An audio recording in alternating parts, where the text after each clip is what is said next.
I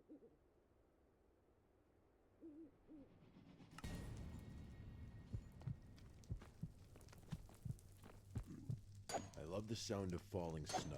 It's kind of like watching lightning or seeing a shooting star. It's just one of those unique things you have no control over that doesn't always present itself. But when it does, it's a treat.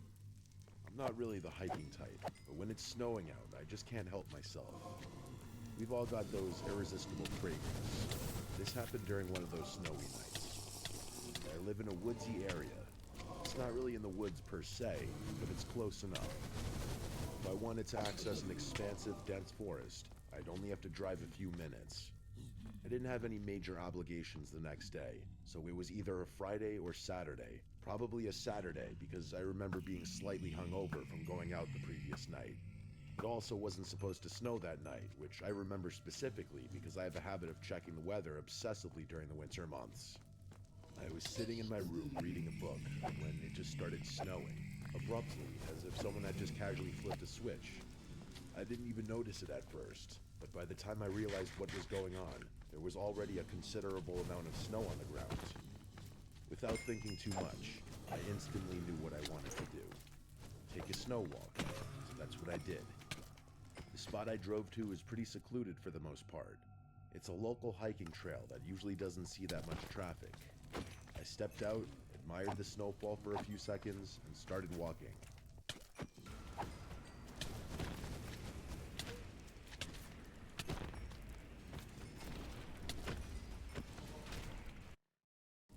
I didn't really have a defined plan in my mind. My only objective was to get deeper into the woods so I could more fully appreciate the snow. After about 20 minutes of walking, I was finally satisfied with how far I'd gone.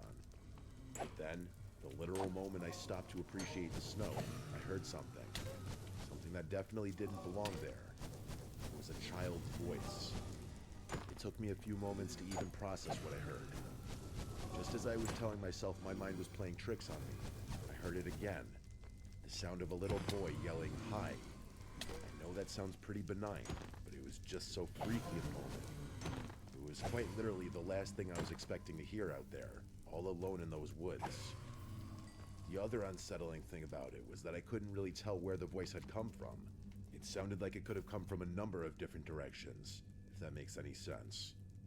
I whipped my head around, but there was no one there. I kept looking around frantically, but there was no one in sight. Just as I was about to head back to my car, I heard the voice again. It was definitely a little boy's voice, only this time, he said, "Up here, silly." Without even processing how freaky of a thing that is to say, I instinctively looked up, and there he was. There was a little boy who looked to be around 9 years old just sitting on a tree branch in a tree not too far away. It was the most bizarre thing. The boy was clearly bundled up for the cold, but how he managed to climb that tree, I had no idea. The lowest branch to the ground was at least 20 feet off the ground. Strangely, seeing him kind of calmed me down a little. It was almost like I had been afraid of not knowing where he was, as opposed to him being there. I walked over to the tree he was sitting on, keeping my eyes on him the entire time. He was smiling this really wide grin that reminded me of the expression someone who hadn't learned to smile yet would make. My sense of security started disappearing the more I looked around, though. For starters, there wasn't a single footprint around the tree he was sitting in, meaning he had climbed up there before it had started snowing, meaning he had been sitting in that tree for at least 45 minutes. And that's not even mentioning the fact that he figured out a way to climb that thing in the first place. Like I said, it would have been exceedingly difficult to do so, even if you had climbing experience. The tree was perfectly straight. He would have had to shimmy up 20 feet. He waved at me, and I didn't waste a second. I asked him how he got up there, and he told me it was a secret. Then he just went back to smiling that awful grin. I didn't know what to do. This kid clearly didn't belong out there, and I felt compelled to do something. But what was I supposed to do? Try and climb the tree to get him down? Before I could think of something to say, he stood up straight on the branch he had been sitting on and said, "Watch this." Then without warning, he leaned back and fell. He fell what must have been at least 30 feet. I screamed. There was nothing else I could do.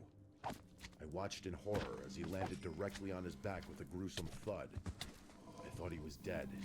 There's no way any amount of snow could have cushioned that fall. I ran over to him, but before I could reach him, he sprung up off the ground and started running away from me. It was impossible. Falling from that height should have been enough to kill him. I screamed again, this time out of shock, and I watched as he ran off deeper into the woods. Even with the bright snow on the ground, it was still dark enough for him to run out of sight. I don't know what came over me. Instead of doing the rational thing and turning around, I ran after him. I don't know why. I know myself. If a situation like that were to arise again, I'd turn around 99 times out of 10. But I guess this was just that one time. That's the only explanation I can come up with. I regained my composure and started following his footprints, knowing he couldn't have gotten far. After a few seconds of running, I started to hear him laughing. Cackling is a better word, honestly. It was really unsettling. It was like he was toying with me, playing a game while I was out there scared to death. His footprints passed a nearby tree, and as I was running past, I felt something latch onto my back. Before I could react, I was tumbling to the ground, and this kid was on top of me, clawing at my neck and shoulders. I started screaming and blindly grabbed at him. He wasn't letting go. He started wailing too. I could feel myself starting to bleed. He was tearing into my neck with his fingernails. I thought he was going to blind me. I managed to stand back up. With all my strength, I flung him over my shoulder. He hit the ground, immediately got up, and ran deeper into the woods, still laughing. This time I didn't chase him. If it weren't for the cuts on my neck and the blood on my hands, I might have just stood there forever. The cuts didn't feel that deep, but there was an uncomfortable amount of blood. I hadn't been wearing a scarf, so I pulled off my hat and wrapped it tightly around my neck. My hands were shaking and soaked with my own blood, and I was having a panic attack. The next 20 minutes are really fuzzy, probably because I was so terrified and I had lost so much blood. The next thing I remember is being in the back of an ambulance, and then after that, I remember talking to some police officers about what happened. I got the medical attention I needed and was asked to recount my story like 10 times. At the time, I didn't realize what was so unbelievable about it. I would only later learn that while I had been in the hospital, the police had searched the area and found nothing. What's worse, they allegedly followed my footprints and only found the one set, mine. I remember being so emotionally distraught when I found that out. I was furious at the thought that they hadn't searched the woods thoroughly. But why would they lie?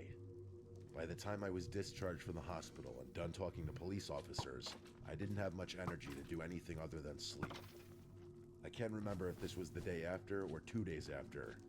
Like I said, things got a bit fuzzy, but I eventually went back to that hiking trail. It had snowed considerably since then, so it wasn't too surprising to find that my footprints had been snowed in. I searched the entire forest. It must have taken me hours, but there was no sign anyone had been there. This is still one of the freakiest things that has ever happened to me or anyone I personally know.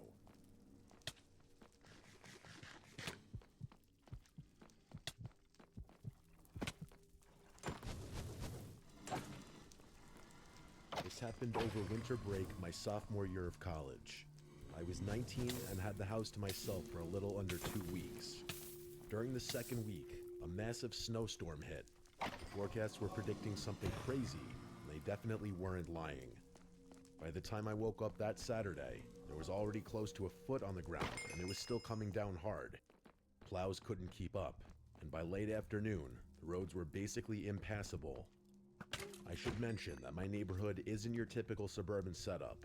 The houses are pretty spread out, and there's a lot of wooded areas between properties. It's nice in the summer, but in the winter it can feel kind of isolated. That day, with the snow piling up and no cars on the road, it felt even more so. I was bored out of my mind by like 6 p.m. The Wi-Fi knocked out while I was sleeping, so I couldn't even pass the time by playing video games or anything. For context, my only hometown friend is this guy named Ryan, and I knew he was around because I had literally hung out with him the day before. So while I was dying of boredom in my room, I got this idea that I thought was hilarious at the time. I was gonna walk to his house and surprise him. The roads were undrivable, sure, but I figured I could make it on foot. It was only about 1.5 miles, maybe a little more. I'd walked further than that plenty of times. Looking back, it was a pretty stupid idea, but I was 19 and bored. I thought it would be funny to just show up on his doorstep covered in snow. The first part of the walk was actually kind of nice. The snow had stopped falling by then, and everything was covered in this thick white blanket. The streetlights made everything glow, and it was weirdly peaceful. I could hear my own breathing and the crunch of my boots, but that was about it. There wasn't a living thing out there.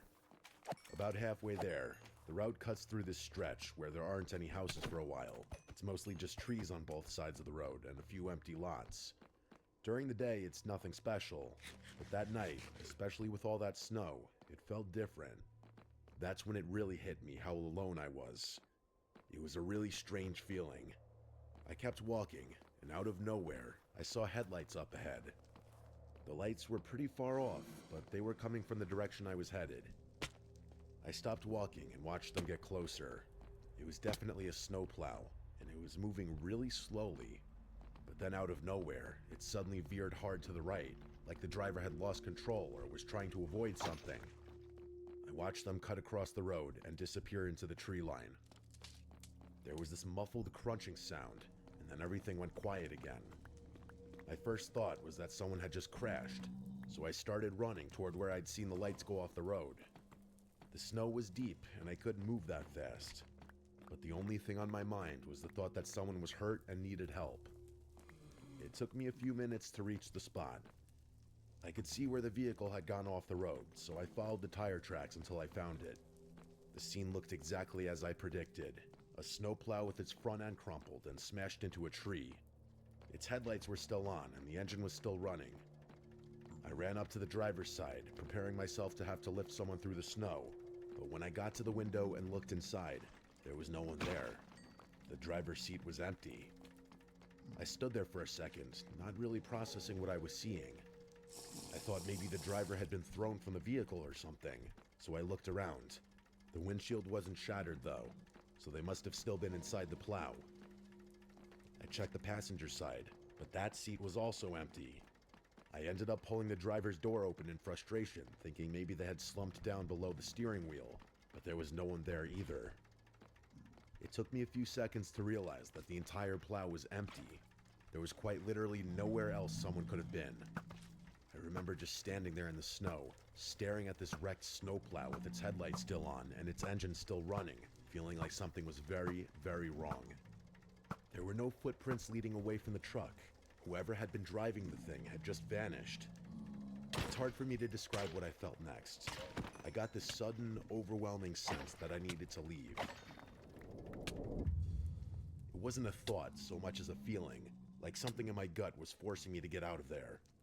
I trusted my gut and backed away from the plow. As I was walking back the way I had came, I heard a voice ring out from somewhere behind me. It was a man's voice, and he was yelling for help. I wanted to turn around and help. That was my goal in the first place. But every instinct I had was screaming at me to keep moving. I started running, and as I got further away, I heard the voice yell out one more time. It sounded much closer the second time, like impossibly close. No one could have moved that fast through such deep snow. I didn't turn around. I ran the entire rest of the way to Ryan's house. The joke was pretty much ruined at that point. I must have looked insane when his mom answered the door. I explained what happened, and Ryan's dad ended up calling the police. In the time it took the police to get out there and back amidst all that snow, Ryan and I had gone back and forth about what I'd seen probably a dozen times. He kept asking if maybe I imagined it, or if maybe the driver had walked away before I got there. But I knew for a fact that my eyes hadn't been playing tricks on me. When the police got to Ryan's house, they revealed something horrifying. Apparently they hadn't found any tire tracks on that round at all. They had searched the entire road, but there was no sign that a plow had ever even been there. The officer actually accused me of making the entire thing up, and I had to argue my case. I was practically begging them to believe me. The officer ended up just leaving, and there was nothing I could do about it. I stayed at Ryan's that night. I didn't want to walk back home in the dark, and honestly, I don't think I could have even if I wanted to. The next morning, after the plows had finally cleared the roads, Ryan's dad drove me home. I've thought about that night a lot since then, and every time I do, I come to the unfortunate conclusion that what happened to me is just one of those unexplainable things. I guess it's possible that I hallucinated the whole thing, but that terrifies me just as much.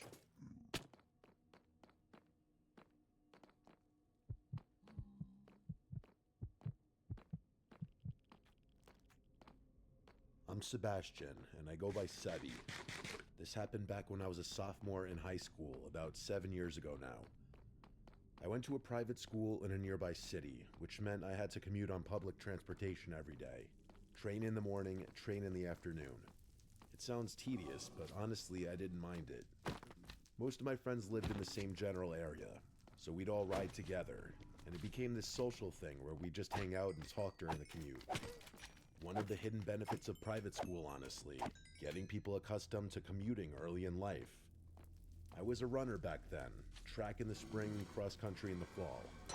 During the off season, I'd catch the train right after school let out around 3, and it would be pretty empty, usually just the same group of high schoolers heading home.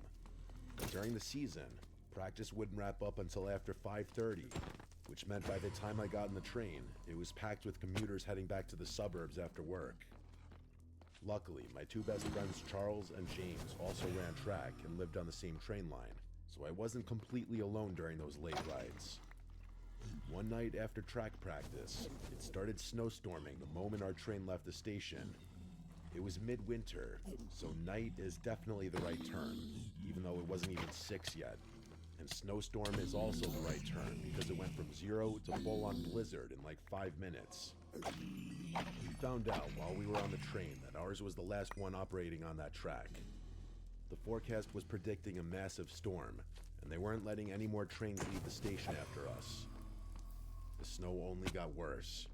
At one point, the three of us were genuinely wondering if the train was even going to make it to each of our stops. And even so, we quickly realized there was no way our parents could drive to pick us up. The roads were already a mess, so even if we made it to our respective stations, we'd have no choice but to walk home. For James and Charles, that wasn't a huge deal. They were practically next-door neighbors in a pretty lively, dense part of town. Plus, their houses weren't that far from the station. For me, though, it was different. My station was isolated. I'd have to cross a highway and then walk over a mile in this woodsy stretch to get home. I called my parents from the train and explained the situation. They told me I didn't have much of a choice. My dad told me to just suck it up, bundle up, and be careful. James and Charles got off at their stop, and I dapped them goodbye. The rest of the ride was just me and a handful of other passengers, and by the time we reached my station, I was the only one left. The doors opened, and I stepped out onto the platform. It was completely empty, just me and a full blizzard. It was dark, but there was decent visibility because of the snow. Everything was white, and the light from the station reflected off of it in this pretty but eerie way. I stood there for a second, taking it in. It was a sight I had never seen before. Usually that station is bustling with cars and people, but with the snowstorm and all, it looked completely deserted. I started walking. There was no point in prolonging the inevitable. For whatever reason, I thought crossing the highway would have been more difficult, but there wasn't a single car anywhere in sight, including snowplows. I actually stopped and looked around, kind of in awe. It was beautiful in a weird way. I started thinking to myself I'd probably never experience anything like that ever again. After the highway, though, came the woods. The only other option was following the road home, but it was really windy and would have added a ton more walking. So I decided to just push through and walk through the woods. I don't know how long I'd been walking, but I happened to glance up after looking down at my feet for a while. The moment I did, I had to hold back a yell. About 30 yards ahead of me, there was someone standing there, a man. He was facing me directly, almost like he knew the exact path I had to take. At first, my brain couldn't process what I was seeing, because he wasn't dressed for the weather at all. He was wearing a short-sleeved shirt and shorts in the middle of a blizzard, and to make things worse, his face was twisted in this deranged smile. I didn't move. I just stood there watching him, waiting to see what he was going to do. My mind was racing, trying to come up with some explanation, but the shock of the situation was too much for me to handle.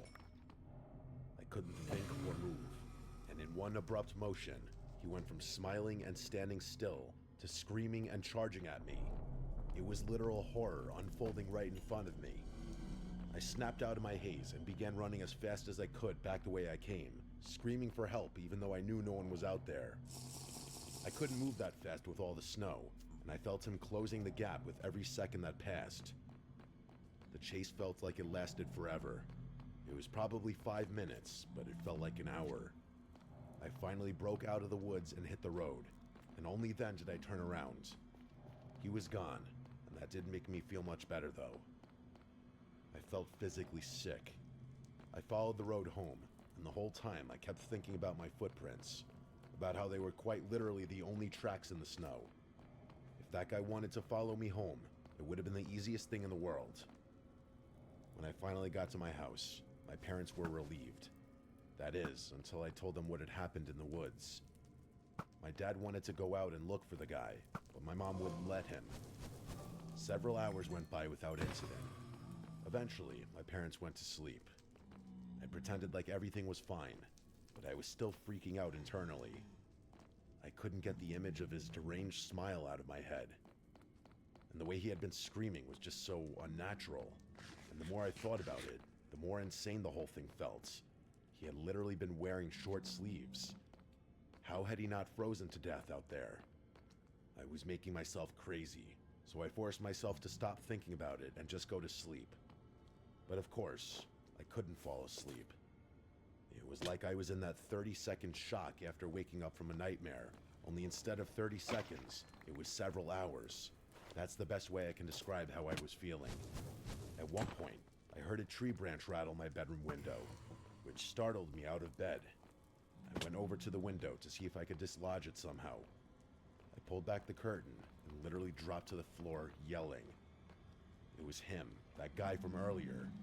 He was right there, inches from my window, only now I could see him clearly. His skin was purple, like he was freezing to death, and he was bald with this patchy gray beard. My dad burst into the room and just barely saw that guy through the window before he took off. My dad went to go run out in the snow, but my mom stopped him and convinced him to call the police instead, which he did. With all the snow on the grounds, it took the police forever to get to our house. By the time they did, that guy was long gone. My dad didn't care though. The police could have easily tracked his footprints in the snow, which is what I was expecting them to do. But once the officers realized the tracks led into the woods behind our house, they told us they couldn't just go tramping through the woods in the middle of the night. My dad got furious. He got in one of the officers' faces and almost made it physical. In the end, the officers literally left without doing a thing. Nothing ever came of it. The police never bothered to follow up, and I never saw that man again. For all I know, he froze to death somewhere behind my house. But for weeks after that, I was terrified to be in my own home. I still have absolutely no idea how to explain what happened.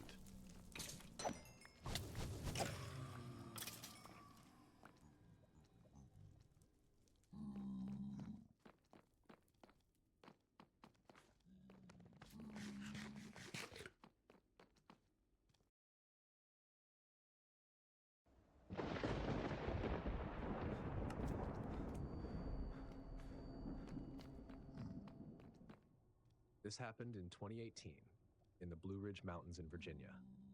I was 38, freelancing full-time, working from home and living entirely in my head. I'd been on deadline for weeks, sleeping at odd hours, convincing myself flexibility was freedom when really it just meant never shutting off. So I planned a solo day hike to reset, just loop trail. 5 hours, maybe less. I wanted my legs tired and my thoughts quiet. A few nights before, I'd gone down an internet rabbit hole, one of those old hiking forums that looks abandoned but still technically exists.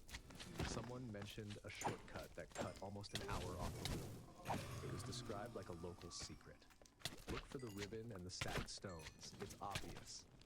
Obvious should have been my warning.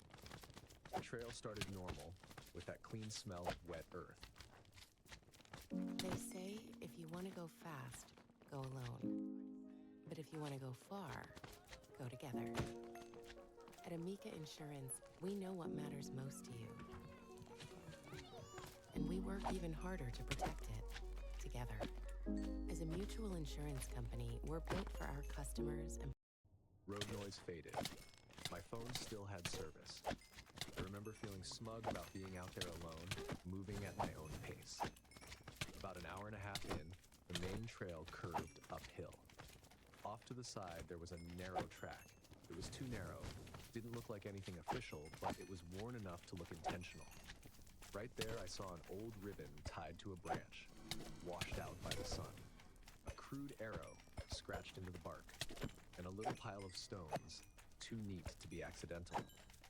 It matched the forum description exactly. I stood there longer than I should have, doing the usual internal argument. You're overthinking. It's daylight. People do this all the time. You came here to clear your head, not spiral. So I stepped off the trail. The change was quick. The ground dropped faster than it should have for a shortcut. The trees closed in. The path became loose gravel and slick stone. Then the terrain opened into a narrow ravine. Steep walls on both sides, damp rock, uneven footing. And then I smelled it. It took a second to register. Just something sharp in the air. Then it clicked. Cigarette smoke. Not wood smoke. Not campfire. Cigarettes have a dry, papery bite that doesn't belong in wet stone. I stopped walking right there. Hello, I called. Silence. I took a few more steps. The smell faded, then came back, like moving. I tried to explain it away. Someone passed through earlier. Smells linger. Then I saw the cigarette butt.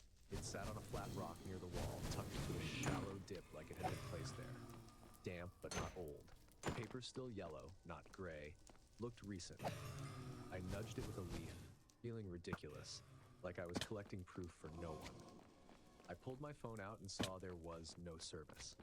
So I kept moving because stopping felt worse. The ravine narrowed. The stone walls crept closer. The ground slid under my boots, even when I stepped carefully. Then I noticed the scrape marks, repeated scuffs along the wall at shoulder height, like something had brushed past the same spot again and again. I told myself it was backpacks, gear, people squeezing through. The gravel didn't show clear footprints ahead of me, nothing leading out. The ravine dipped and ended in a smooth stone spillway that rose steeply ahead. Climbable, maybe, but slick and unforgiving. I stopped and listened. Pebble fell. Just one. It clicked down the wall behind me. I hadn't moved. I lifted my phone light and turned. For half a second, high on the right wall, I saw an outline. Something human-shaped but incomplete, like a knee or elbow tucked behind rock. Then it was gone. I decided to turn back. The slope I'd walked down felt steeper going up. Loose rock slid. My boots slipped. My hands slammed against damp stone.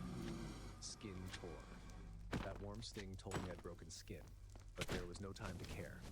I climbed anyway. The cigarette smell came again, stronger, then vanished. Then came back, like someone was moving around me. I reached a point where the ravine widened just enough to reveal a narrow side cut, barely a way up, more like a flaw in the rock than a path. I didn't think. I climbed. I scraped my arms, grabbed roots that might have been dead, hauled myself upward inch by inch. My knee hit stone. My hands burned. But I got onto a narrow shelf and crouched behind a boulder, breathing hard. For a moment, there was only wind in my own breath. Then I heard it. A lighter flick. Then silence. No voice. No footsteps. Just the space swallowing sound again. I didn't wait. I scrambled along the shelf until I found a way up into the trees. It took longer than I want to admit. I fell once, crawled part of it. When I finally stumbled onto the main trail, it felt unreal, like stepping through a hidden door. There were other hikers, laughing, normal. I smiled like I was fine and walked past them. I sat in my car for a long time before driving. Hands on the wheel, breathing steady, just processing the fact that I'd walked into something I didn't understand. Weeks later, I noticed red clay still packed into the seams of my boots from the ravine. I could have cleaned it easily. I didn't. They're still like that. A thin line of rust-colored dirt I won't scrub out. A reminder that I thought I was taking a shortcut, when really, I think I followed something someone left there on purpose.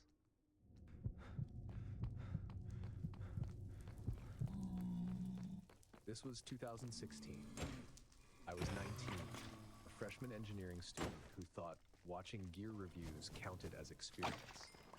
Me, Caleb, and our friend Joe decided to do our first real backpacking trip in the San Juan Mountains. We didn't go far, just far enough out to feel accomplished. Our gear was cheap and mismatched. My sleeping bag claimed it could handle cold, it absolutely couldn't. Joe brought a stove that worked fine at home and then stopped cooperating at altitude. Caleb insisted we didn't need bear spray because, in his words, we're loud. We set up near the edge of the tree line in a small clearing. Not an official campsite, just flat ground, an old fire ring, and trees thick enough behind us to block the wind. It felt safe, like a place other people had clearly used before. We cooked ramen. In a world where January is supposed to be boring, one staple of the holidays refuses to end.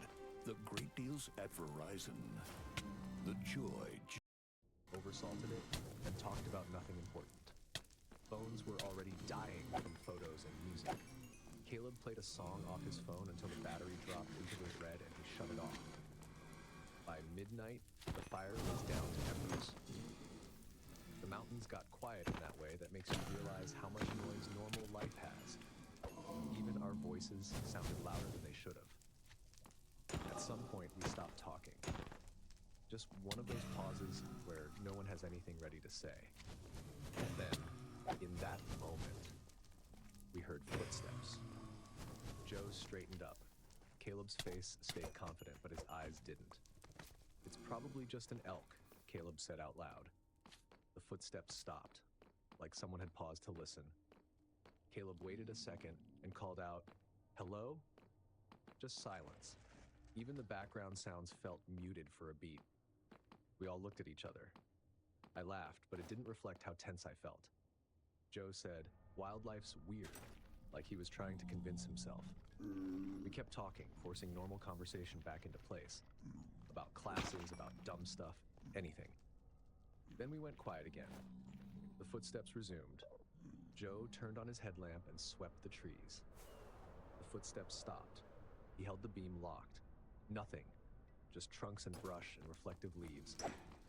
He lowered the light. The footsteps came back. I said, "Okay, that's not random." Caleb tried to joke. Maybe it's a deer messing with us. Joe didn't laugh. Deer don't stop walking when you talk. We tested it. Shine a light. Silence. Turn it off. Footsteps again. It started sounding like the steps were shifting position. Not closing in, not leaving. Just changing angles around us. Then it sounded like it moved from one side to the other too fast. I know how that sounds. I've replayed it enough times to know all the logical explanations. Sound travel's weird. Acoustics are deceptive.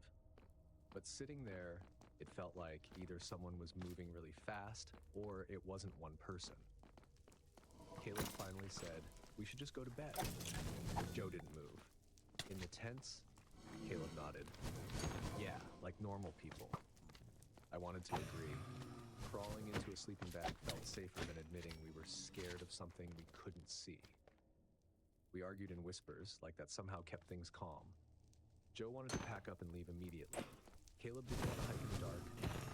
Nobody wanted to be the one who overreacted. Then a branch snapped. Close. Inside the edge of the light. Joe whipped his headlamp toward the sound. The beam shook across trees, but found nothing. Just empty forest. Caleb stood and shouted, "Hey, we see you. Knock it off." Silence. Then one footstep. Just one. Joe didn't hesitate. "Car." He said it like a decision already made. We packed fast and sloppy. Stuff went into bags half-zipped. Tent stakes got yanked out bent. No one cared anymore. And the moment we started breaking camp, the footsteps stopped. Like that was the outcome it wanted. We didn't run. We moved fast but careful. Running in the dark would have made things worse. Headlamps bounced as we hiked, shadows jumping everywhere. We reached the car and piled in. Doors slammed harder than intended. Caleb locked his twice. Joe started the engine immediately. We sat there with the headlights blasting into the trees, trying to pretend it was funny. Caleb finally said, "Okay, not an elk." Joe joked about forest spirits. I laughed because not laughing felt like admitting something I wasn't ready to. We slept in the car, or tried to. Someone kept waking up to check the windows. In the morning, we drove back up to grab what we'd left behind. Daylight was supposed to prove we were dramatic. The campsite looked exactly the same. Then Joe pointed at the ground near the fire ring. Footprints, not ours. Different tread, bigger boots. And they weren't random. They curved around where we'd been sitting. We stood there silently. No one wanted to name it. On the drive home, Caleb tried turning it into a story. The footsteps weren't there to scare us. They were there to make sure we didn't stay.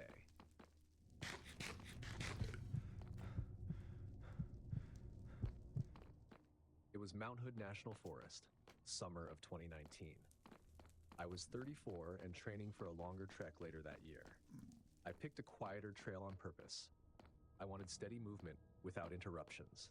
No chatting, no adjusting my pace for strangers. I did all the responsible things. I texted a friend my trailhead and when I expected to be back. I parked where other cars were visible. I carried water, snacks, a headlamp I didn't plan to need, and kept my earbuds in my pocket instead of my ears. I like knowing what's around me. The trail started the way Oregon trails usually do. Cool air, damp needles underfoot, and that soft silence that makes you lower your voice without thinking. I remember feeling settled and focused. About 20 minutes in, I heard footsteps behind me. But trails are shared spaces. Someone else hiking wasn't unusual, and the sound wasn't close enough to feel intrusive. But it stayed present, the same distance behind me through one bend, then another. No fading, no passing, no obvious change in pace. I told myself the normal story. Another solo hiker, similar speed, same plan. It happens. Still, when the trail widened briefly, I stepped to the side and slowed. Trail etiquette, a clear signal to pass. The footsteps came closer, but he didn't pass. They stayed behind me. Not even a quick morning or on your left. Just the same measured distance. The trail stayed wide enough. There was no reason not to pass. That's when my internal alarm started buzzing. So I tested it. I sped up slightly. The footsteps sped up too. Okay. I slowed down again, shortening my stride. The footsteps slowed with me. I stopped to pretend to adjust my shoe, crouching longer than necessary. The footsteps stopped too. I couldn't see him, but I could hear enough to know he hadn't turned around. There was no retreating sound. I stood up and started walking again. The footsteps resumed immediately. I tried to keep it normal. I looked back and called out, friendly and casual, "Hey, good morning." No response. That silence felt intentional, chosen even. The trail narrowed after that. Roots, rocks, tighter turns. The kind of terrain where passing takes effort. He stayed behind me, and I started noticing what I didn't hear.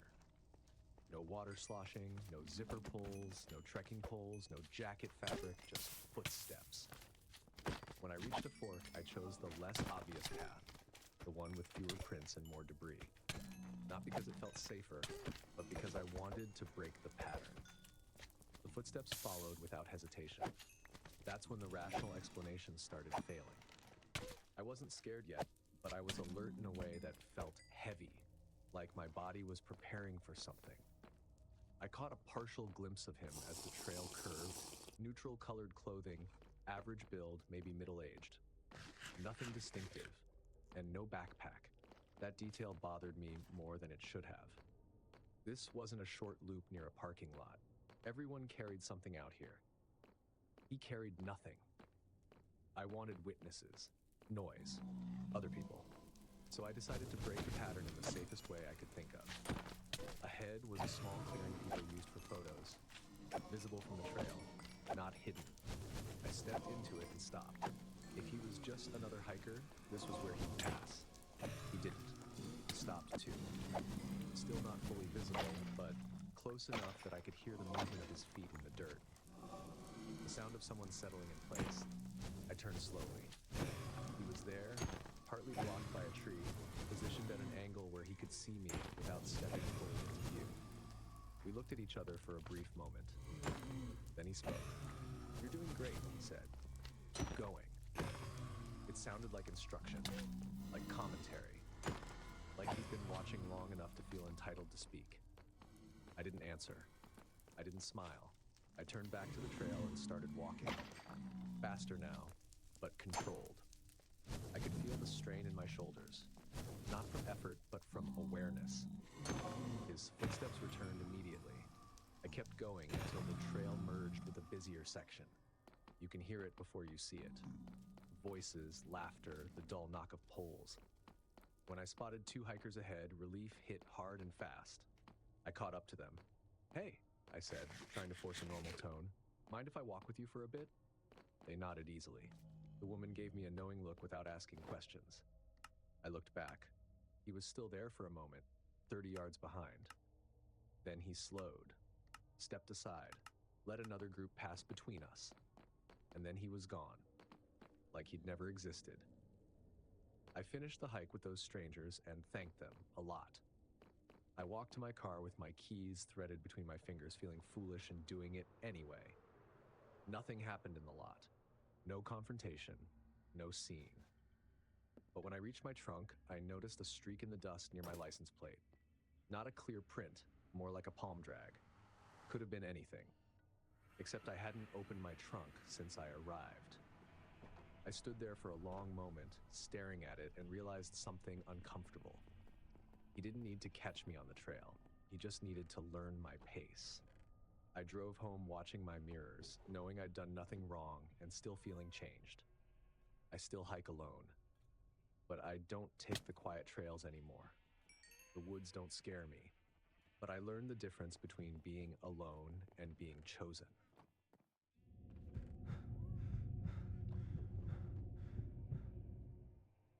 I used to be the guy who gave the safety speech, the quick one, right before closing. Someone grabs a headlamp or a blister kit, and I hit them with the basics like a checklist. Tell someone where you're going. Don't rely on your phone. Don't leave the trail. Don't chase noises in the dark. I said it so often it stopped feeling personal. Just something you repeat because it's right.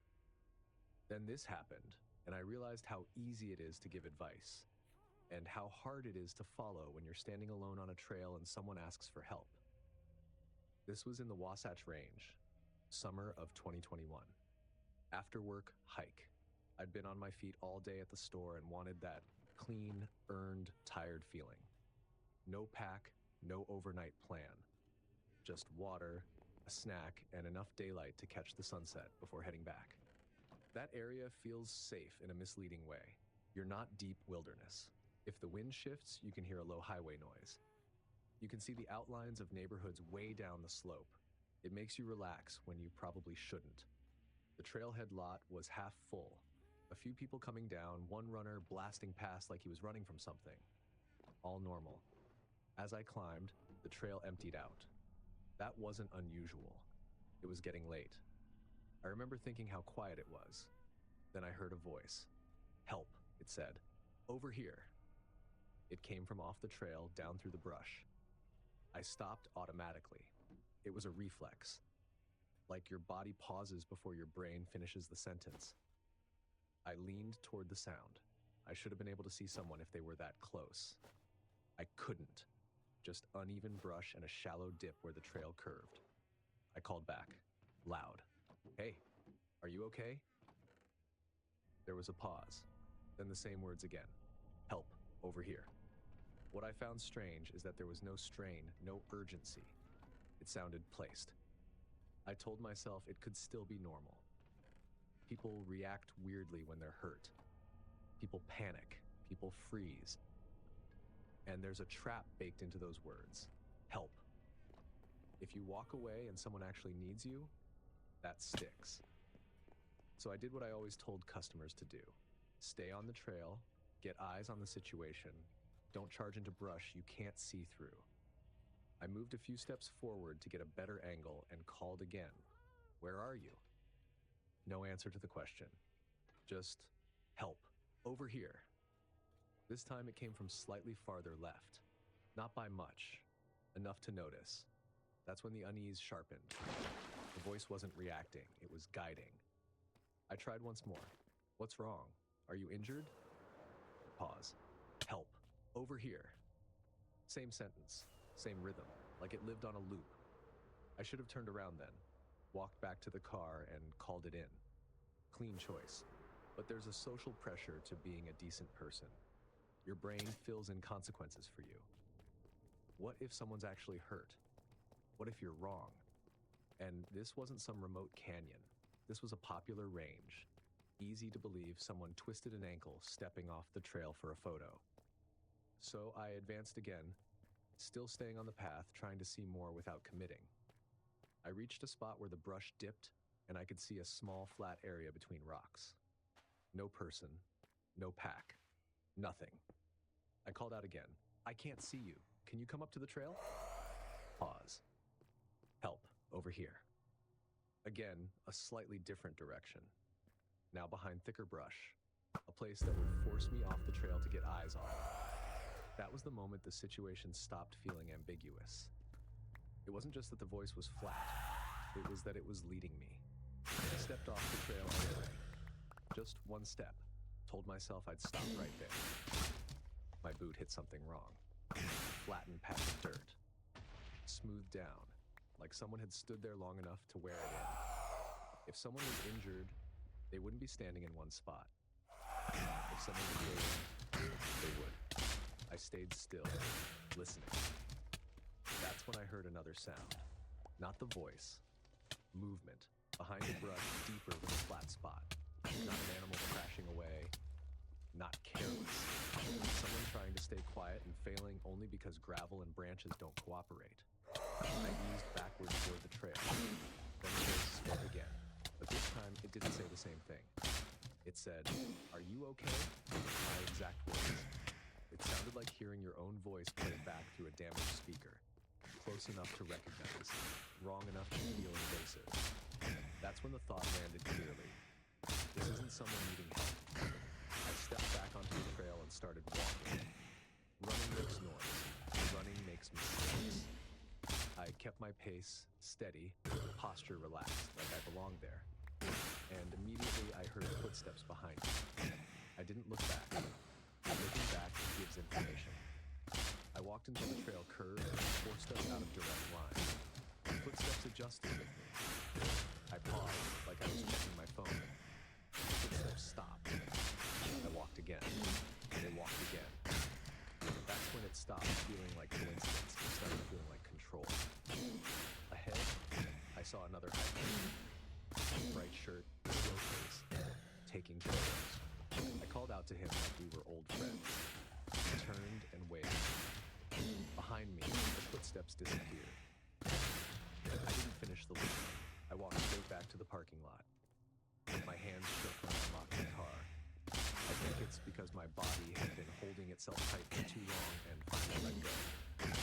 I sat there for a minute before calling it in. I kept it factual, no drama.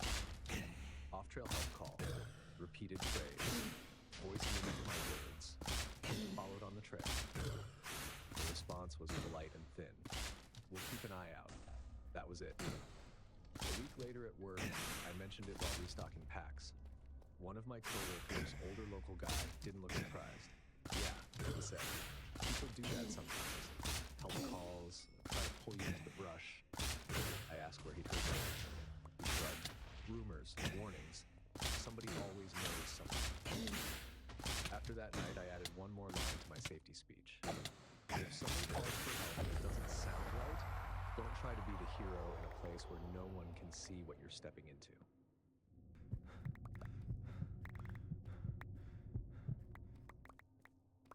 This happened in 2017 at the Superior National Forest.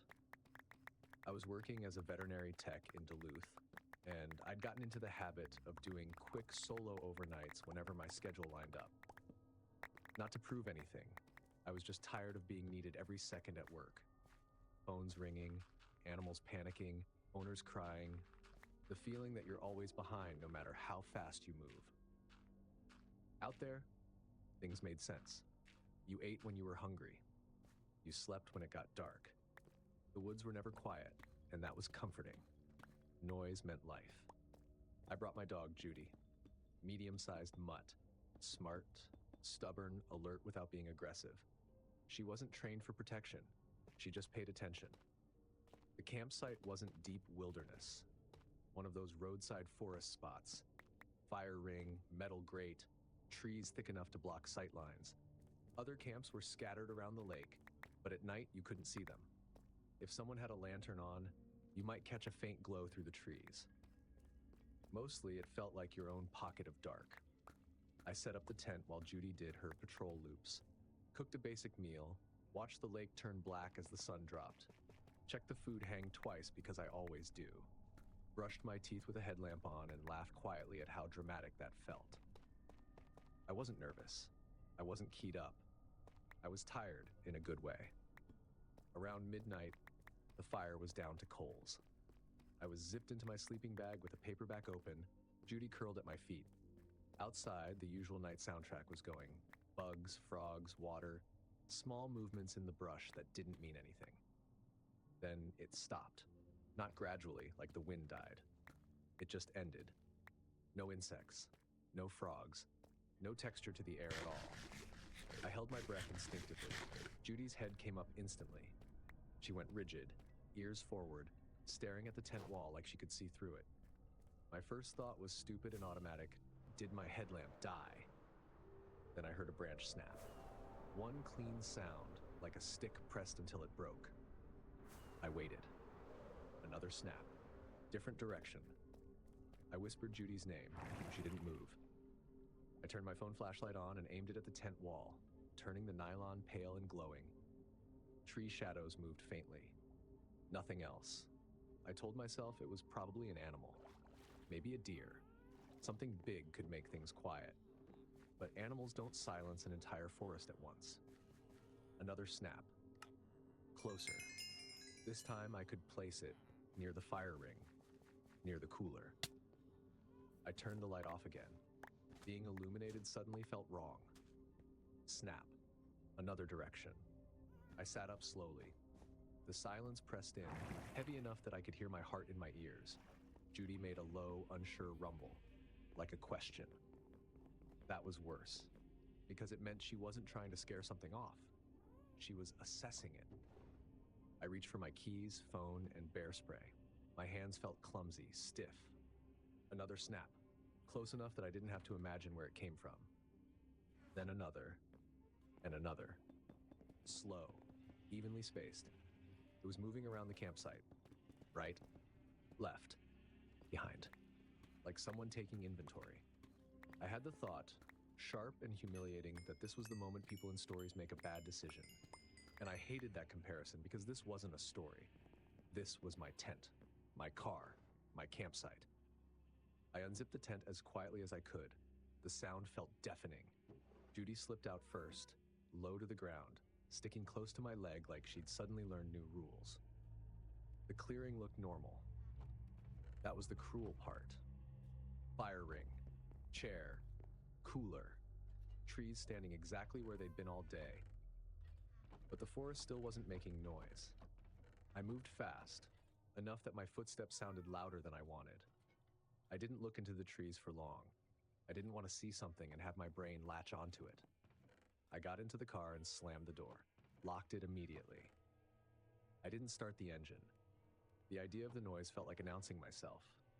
For a few seconds, nothing happened. Then, another snap, just outside the reach of my headlights, near the fire ring. I sat there gripping the steering wheel, bear spray useless in my lap, staring through the windshield and trying to see movement between trunks. Eventually, the forest sounds crept back in. Slowly, one layer at a time. Bugs first, then water, then wind. That almost made it worse, because it made it easier to pretend nothing had happened. I didn't sleep. I waited for the sky to lighten, for the trees to become trees again. In the morning, nothing was obviously wrong. Pine needles and soft dirt hide details. No clean footprints. But things weren't where I left them. My chair was turned toward the tree line instead of the lake. The food hang rope had dropped differently, like someone had handled it and let go. My folding saw wasn't on the log anymore. It was on the ground beside the fire ring. All of it could be explained. Wind, animals, chance. But animals don't move in measured intervals while the entire forest goes silent. I packed up fast. Like, if I moved quickly enough, I could outrun the feeling. When I got home, I told people the trip was fine. I didn't explain. Because the second you try to describe that kind of silence, people start looking at you like you're trying to convince them of something. But even now, if I'm outside at night and the sound drops too suddenly, if the bugs cut out all at once, I stop whatever I'm doing and listen. Because I learned something out there that I didn't want to learn. The forest isn't scary when it's loud. It's scary when it goes quiet. If these stories made you realize how thin the line is between adventure and mistake, smash that like button, hit subscribe so you never miss the next nightmare, and let me know which story got under your skin. And if you think isolation is scary on a trail, wait until you see what happens in places even further from help. Click now to watch 4 really scary remote places stories, because when no one can hear you, fear gets very patient. Thanks for watching. Stay alert, stay safe, and I'll see you in the next nightmare. Granger knows that if you're a school custodian, cleanliness is your top priority. That's why you can rely on Granger for a range of cleaning products and equipment, from disinfectants to floor scrubbers. Granger, for the ones who get it done.